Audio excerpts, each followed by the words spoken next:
It is outrageous. What is happening in Los Angeles is a manufactured crisis by Trump, all done while flaunting the law. He is the one that conducted these massive raids without warrants, without names on these warrants. The protests were inevitable. And now, because the protests are happening, Trump sent in the National Guard without the governor's approval. On top of that, he's sending in the Marines and threatening to arrest a sitting governor. This is unprecedented, dangerous, and authoritarian. The presence of the National Guard and the Marines is meant to sow chaos. It escalates violence, not de escalate. But de escalation is what we need, and our local law enforcement is more than capable of doing that. Here's the thing. The president has said he can't send in the guard without the governor's agreement, permission. The president has said, I don't know if I have to obey the Constitution. I hope the president would read Article 10 of the Constitution, and I urge all of you to do that as well, because Section 12046 of Article 10 says that the National Guard cannot be called up by the president without the consent of the governor. So that is the basis under which he's proceeding. That is the basis on which the governor of California is suing. Really, I think it's really important for people to know how this came to be. Raids that they were holding, situations where if your case is not settled, if you're still out there and haven't had a resolution of your status, you have to, by law, report in on a regular basis. You are obeying the law. And now they are deporting people for obeying the law. So as others have said, it's a distraction. It's really stupid, because we understand that we are a nation of immigrants. We want people to have a facilitation of their status. We do not want any violent protest, and that would be addressed for those who are acting violently. Hi, Laura Friedman from Los Angeles. I just want to add a little anecdote about the effect of bringing the Marines in and bringing the National Guard in. So I'm a mom. I'm in a mom's group on Facebook. A bunch of non-political moms chatter about all kinds of stuff. Going into the weekend, the chatter turned to the raids. These are mostly American citizen moms, I'm assuming, in suburban Los Angeles, very concerned about the raids, felt it was inhumane, have seen kids pulled out of school. We saw a huge reduction of kids going to school in Los Angeles. So they wanted to help. They were asking, where do we go and protest? In the last day, the talk that I have seen in this group is that they're afraid of their own government. They haven't been saying they're afraid of the guys, of the bozos that we see throwing rocks, who need to go to jail, they need to get arrested, totally unacceptable, they're putting everyone in danger. But they're afraid that they're gonna get shot by the National Guard. They're asking each other, are the Marines gonna have live ammunition? Are they gonna be shooting into the crowd? There's an effect here of chilling Americans' ability to exercise their First Amendment rights and protest. This is a bunch of moms who want to support their undocumented community members who are now scared to go to protests here in America. That's the effect that these policies from this president are having on citizens. That should be a bigger story. And they're asking each other, is it safe to go? I just want to go and stand and hold a sign. Are they going to arrest me? Are they going to shoot at me? That should be something that gives all of us pause in this moment. Let me just start with the mayor of Los Angeles and the governor of California actually messed around and found out. They messed around with the lives of Americans when they made their sanctuary cities safe for illegals. And they messed around when they also allowed violent protesters to attack law enforcement agents. Now they're finding out the hard way what it looks like to actually restore law and order. President Trump will not let the extreme and violent protesters tear our country apart. Burning cars, attacking police officers while wearing masks and waving other countries' flags. This will not be tolerated. To the Democrats calling these peaceful protests, shame on you. Do these look like peaceful protests to you? Looks like a place where you'd send your child, maybe Sunday school? Is there anyone in this room that can tell me this is what a peaceful protest looks like? Come on. We need to start correcting the truth with the other half of the truth and making the Democrats own this is a peaceful protest. Please. The Democrats are the ones responsible for this violence and lawlessness. Democrats have demonized law enforcement agents and ICE agents for years. They have enabled this unacceptable behavior. Remember, the Democrats are the ones that demanded that we defund the police. Well, ladies and gentlemen, this is what you get when you defund the police. They are the ones who want to abolish ICE. Well, guess what? ICE is the one that protects us, for in the Democrats' eyes, these peaceful protests. ICE agents protect law-abiding American citizens. Gangs are a threat to our communities. ICE agents are on the front lines detaining and deporting violent, illegal aliens, many of whom, may I remind you, are sex offenders, murderers, human traffickers, and gang members. There's a theme this morning. Rocks thrown at law enforcement. Cars and American flags set on fire. Fireworks thrown into the streets. Foreign flags waving proudly above our own. We are witnessing mayhem, chaos, and disorder in the streets of Los Angeles. All because the Trump administration is enforcing federal immigration law and protecting Californians where the previous administration and their local leaders have repeatedly failed. The violence against ICE officers can also clearly be attributed to the delusional, inflammatory rhetoric spawned by the left, including the words of my own incompetent and partisan governor, Timmy Walz, who recently called immigration authorities, quote, the modern-day Gestapo. With taxpayer-funded benefits for illegal aliens and inflammatory rhetoric for law enforcement, Walz has turned my home state of Minnesota into a sanctuary state. And this week, he's going to answer to Congress for his failures.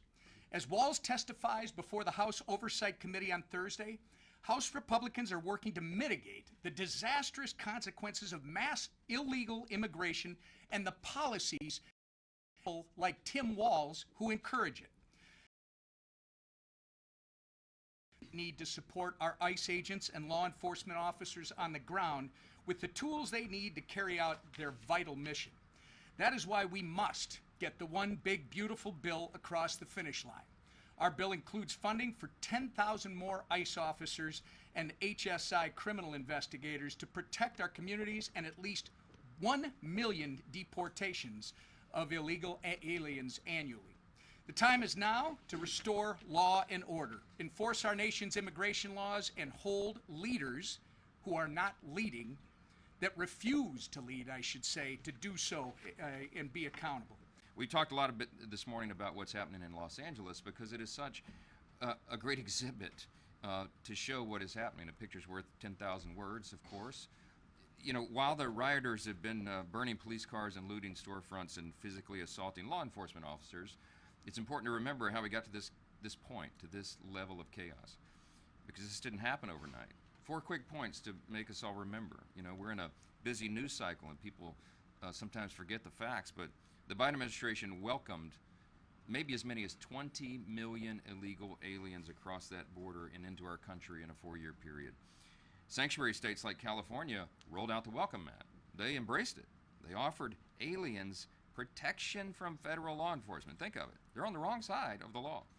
And they provided them with health care and housing and taxpayer-funded benefits. It's truly almost unbelievable, incredible what these Democrat leaders of these cities and states have done. President Trump delivered on an ironclad mandate from the American people. And just as we said throughout the entire Biden administration disaster, the law always allowed the president to stop it. And President Trump did it with bold visionary leadership. He stopped the invasion of our country, and he engaged in the largest mass deportation effort in U.S. history. We're in the midst of that right now. Rioters, acting on the words of politicians like AOC and Hakeem Jeffries, are trying to stop this effort by burning storefronts and endangering the lives of patriotic law enforcement officers. The contrast could not be any more clear. Time and time again, innocent, hardworking Americans have been harmed by the failed leadership of Democrat governors like Gavin Newsom. President Trump was absolutely right to send in the National Guard and to clean up for the governor's failures. You know, Gavin Newsom's been in this effort for the last several months to try to reinvent himself, to rebrand himself, okay? It's pretty difficult to do when your state is a safe haven to violent, criminal, illegal aliens, and you're the one at the helm. You can't hide this stuff. The President of the United States has a responsibility to maintain law and order, particularly when the lives and livelihoods of federal law enforcement officers are threatened. What we're doing there with the federal forces is we are protecting federal buildings and property and personnel. And the President is showing strong leadership in doing so. Because, you know, it's those men and women, the federal law enforcement officers, who deserve our support right now. And the One Big Beautiful Bill, by the way, as Leader Scalise noted, delivers much needed reinforcements. In this bill, we have funding to hire a minimum of 10,000 new ICE agents. We're going to provide a $10,000 bonus to Border Patrol and ICE agents on the front lines. We're going to include $45 billion to expand ICE detention capacity and $14.4 billion for air and ground transport to carry out at least 1 million deportations every single year. We'll have to do that for quite some time because they let so many people in. We're starting with the dangerous illegal aliens, and that is exactly who the rioters and the politicians in California are trying to protect, and it's incredible. While Republicans are supporting the men and women of ICE through the One Big Beautiful Bill, Democrats are fighting for those illegal aliens and against law enforcement agents. They're defending the violent anti-ICE protesters in LA. They visited a violent MS-13 gang member and human trafficker in El Salvador. They charged an ICE facility and clashed with ICE officers. That was members of the House of Representatives doing that. They're advocating for people to dox ICE agents and making them targets for threats from radicals. And they're calling for the elimination of ICE. Don't forget what ICE stands for. People get caught up in the acronyms or lost in the acronyms. The U.S. Immigration and Customs Enforcement Agency, okay? It is to enforce federal law. It is to enforce a secure border. And the Democrats want to defund that. Just let that settle on you a bit.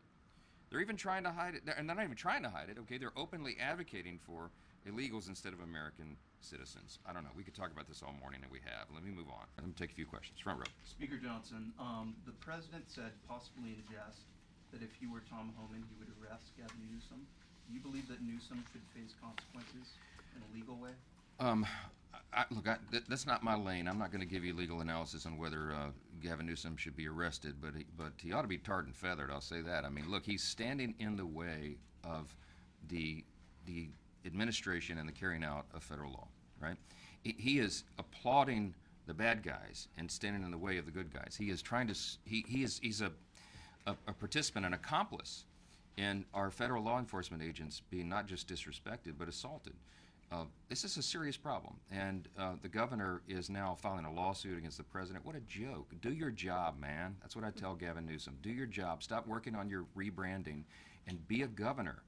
Stand up for the rule of law. He's not doing that. So I don't know what the ultimate measure will be there, but I know that in the interim time, the President of the United States is showing real leadership, and we're not going to allow LA to burn. We've seen this movie before, right? This thing gets out of hand real quickly, especially in a big city like that. And if local and state officials are unwilling or unable to do their job, the President of the United States will do his, and we support that fully. Hi, everyone. I'm Congresswoman Grace Meng, chair of the Congressional Asian Pacific American Caucus, or KBAK. I'm proud to join my Tri-Caucus colleagues here today, chairs Yvette Clarke and Adriano Espaillat, to stand up for immigrants and stand against this Trump administration's attacks on our neighbors, our loved ones, and our friends. Like millions of Americans across the country, I'm deeply concerned by the administration's use of aggressive tactics against our immigrant communities. Armed agents have raided schools, workplaces, and homes, terrorizing our neighbors and literally ripping families apart. These stories are heartbreaking. You've heard some of them.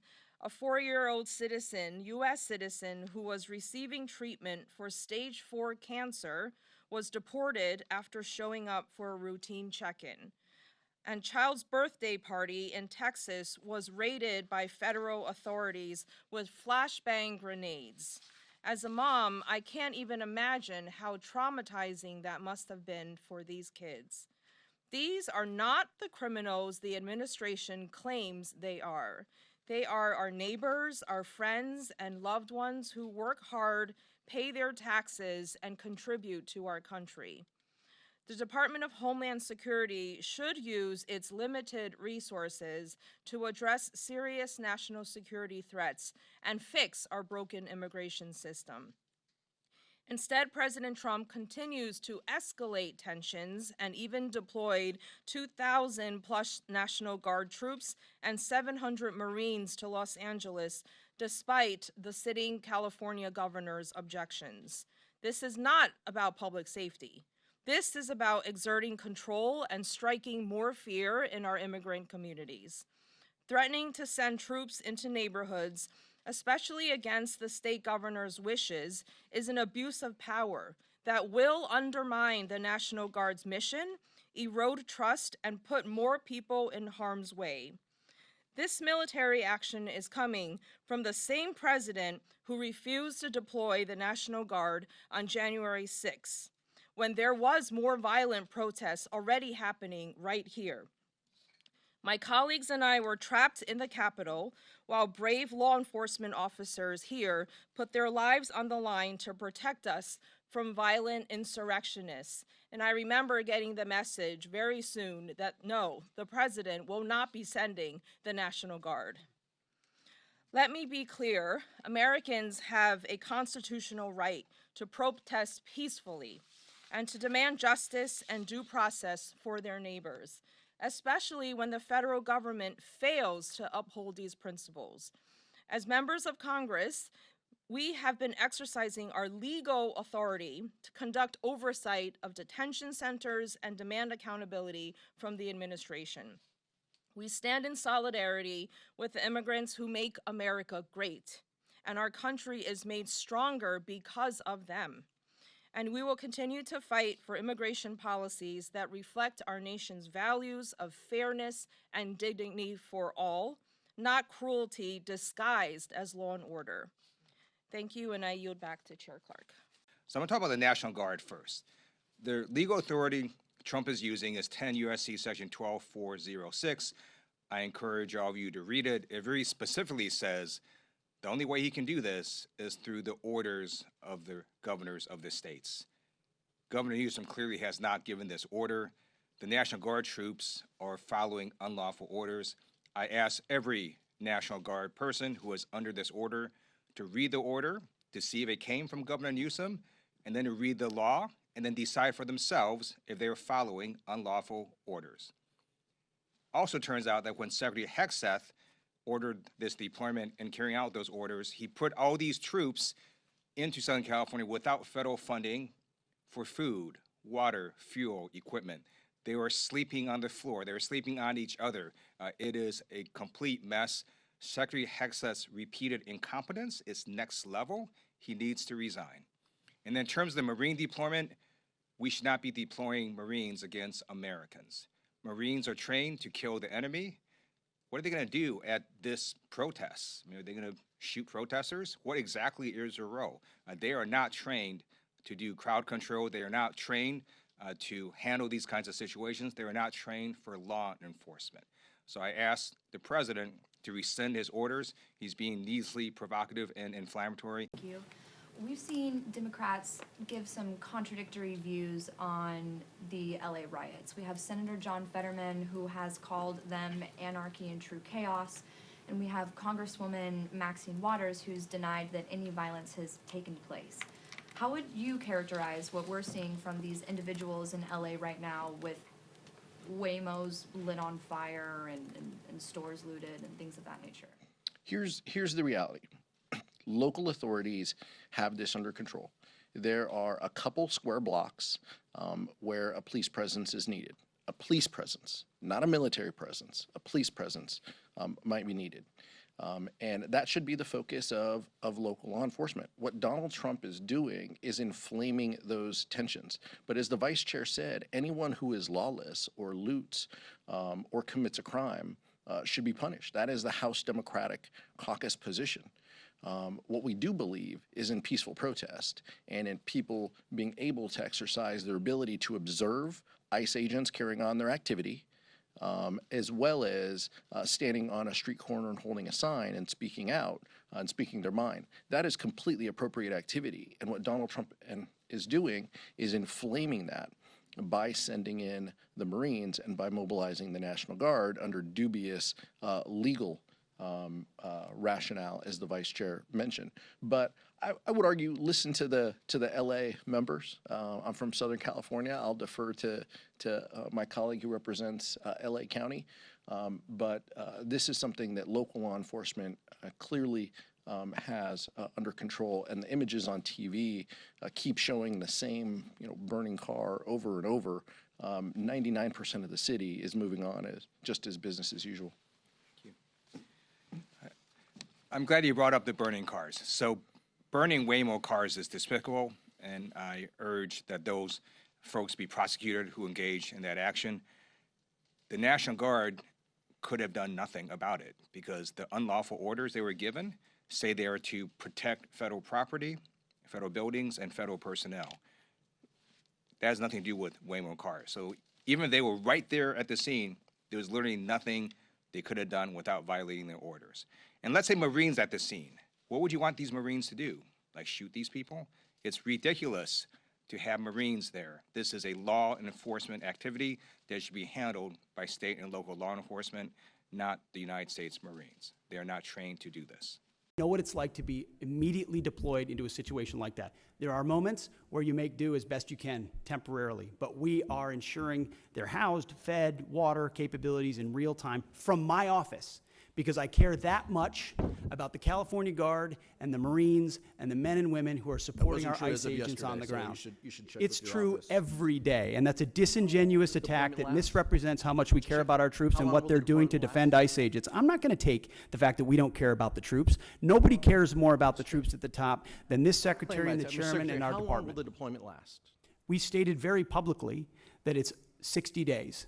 Because we want to ensure that those rioters, looters, and thugs on the other side assaulting our police officers know that we're not going anywhere. We're here to maintain the peace on behalf of law enforcement officers in Los Angeles, which Gavin Newsom won't do. What is the estimated cost of the deployment for the Guard and the Marines to LA, and where's this funding coming from? Will it be coming from quality of life programs that affect our service members or our families? If you want to wait till I finish Before my I hand it to question, such as updates, housing and barracks? Before I hand it to Bryn, the insinuation that we're pulling money from housing and barracks in order to fund this is disingenuous and incorrect. I'm just asking. Bryn can give you the numbers, absolutely. So the current estimated cost is $134 million, which is largely just TDY costs, travel, housing, food, et cetera. Where's it coming from? That's the cost, but where's it coming from? Out of their O&M accounts. With the most recent deployment of the Marines, Mr. Secretary, what's the justification for using the military for civilian law enforcement purposes in LA? Why are you sending war fighters to cities to interact with civilians? Every American citizen deserves to live in a community that's safe, and ICE agents need to be able to do their job. They're being attacked for doing their job, which is deporting illegal criminals.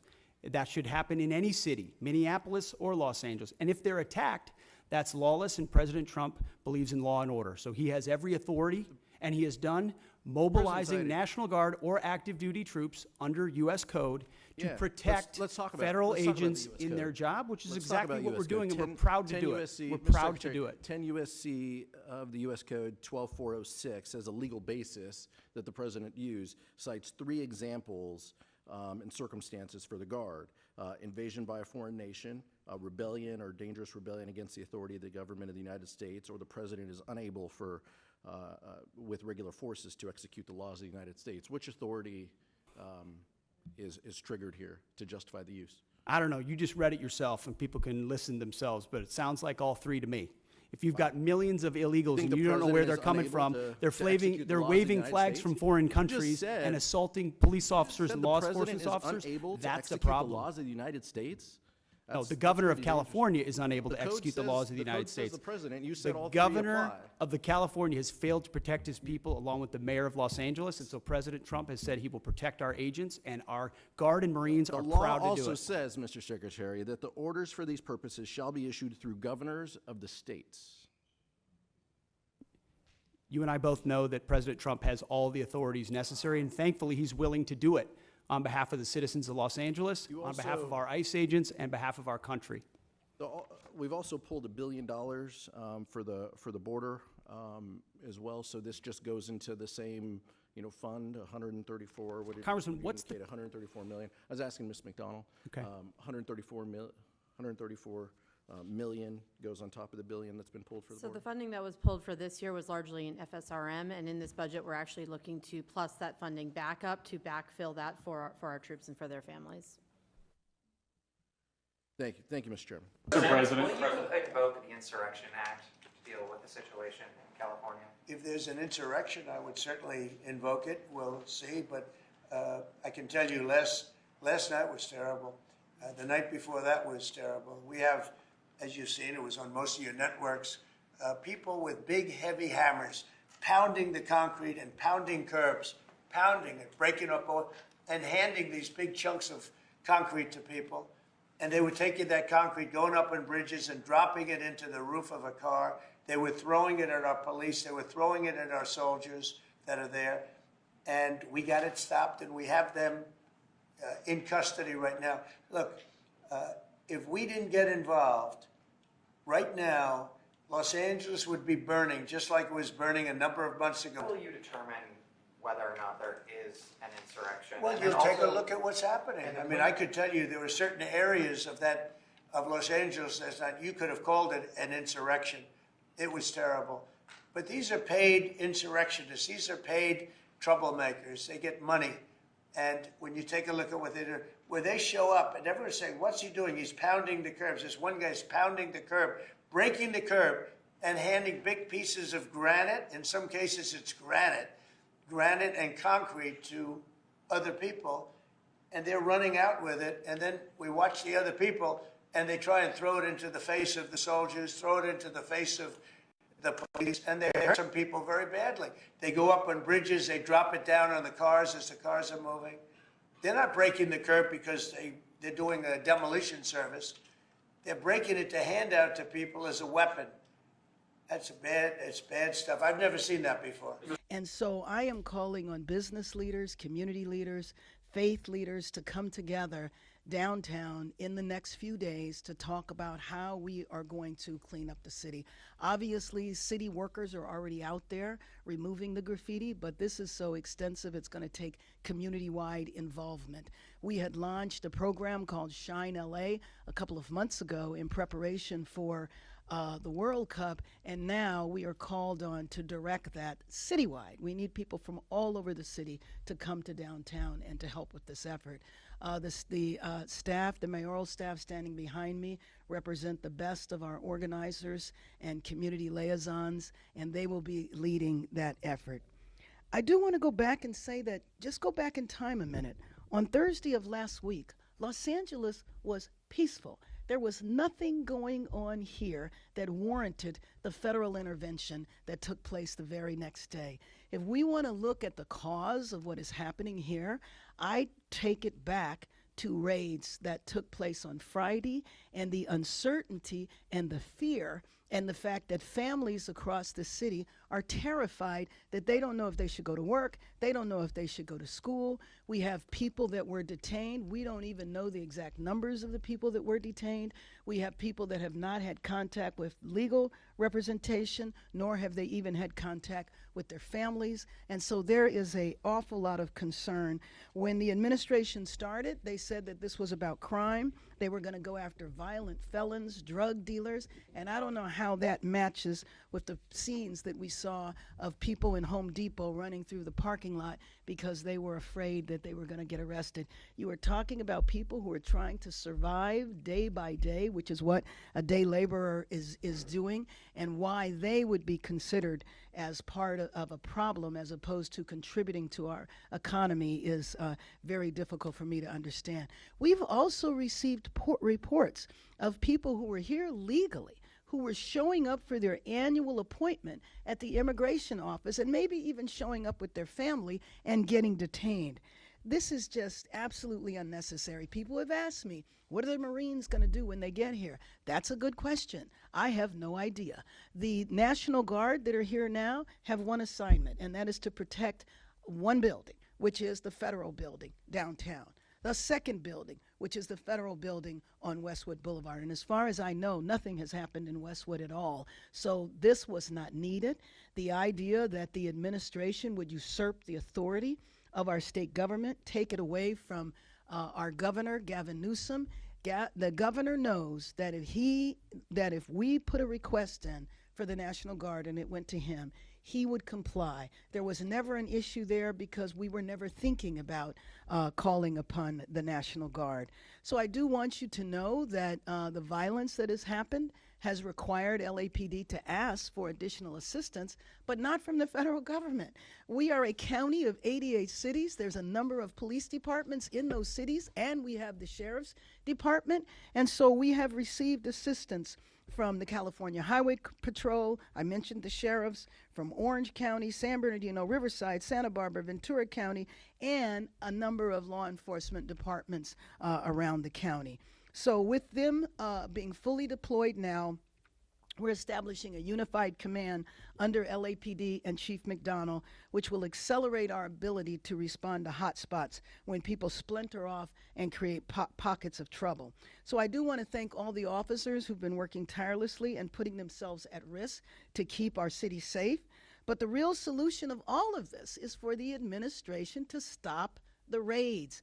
We have heard that these raids might take place for the next 30 days. We don't know how many are going to take place in a given day. And you just think about the disruption to families and the disruption to our local economy. You might have a mother who goes to work in someone's home doing childcare or taking care of the household, a father who is the gardener or doing landscaping, people who are working in factories, and people without documents who are running small businesses, contributing to our economy in every step of the way. So I just want to conclude by saying we are 12 months away from the World Cup. We need the administration to help us prepare. They are talking about spending over $100 million with this deployment, which is why I say that I feel like we've all been in Los Angeles a part of a grand experiment to see what happens when the federal government decides they want to roll up on a state or roll up on a city and take over.